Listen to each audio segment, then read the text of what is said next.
Buonasera a tutti, sono Sergio Piludo e sono il presidente del centro commerciale naturale di Via Ligio Borgo. Oggi è venerdì, avremmo dovuto avere la consueta manifestazione in strada con l'area pedonale, ma purtroppo, vedete anche voi, il traffico è ancora aperto perché abbiamo previsioni meteo bruttissime. Di conseguenza le scuole di ballo, che dovevano essere le protagoniste di questa serata, purtroppo hanno dovuto disdire.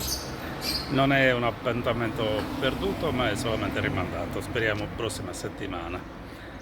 Colgo l'occasione per ringraziare i cittadini che sono voluti venire a farci compagnia, a onorarci della loro presenza nelle scorse settimane e negli scorsi eventi.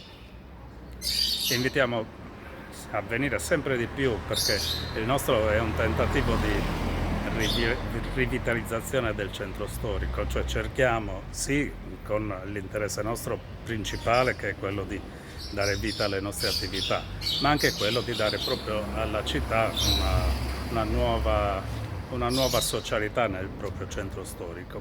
Quindi la presenza dei cittadini è veramente molto molto molto gradita. Altro invito che rivolgo è ai colleghi commercianti della via. Non tutti sono associati, non tutti sono con noi, purtroppo so che ci sono anche alcuni colleghi che non sono favorevoli alle pedonalizzazioni.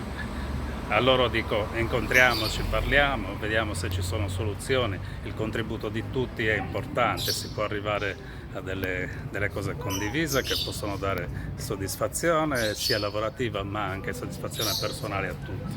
Quindi chiedo a loro: noi siamo pronti, siamo disponibili, incontriamoci. A presto, grazie.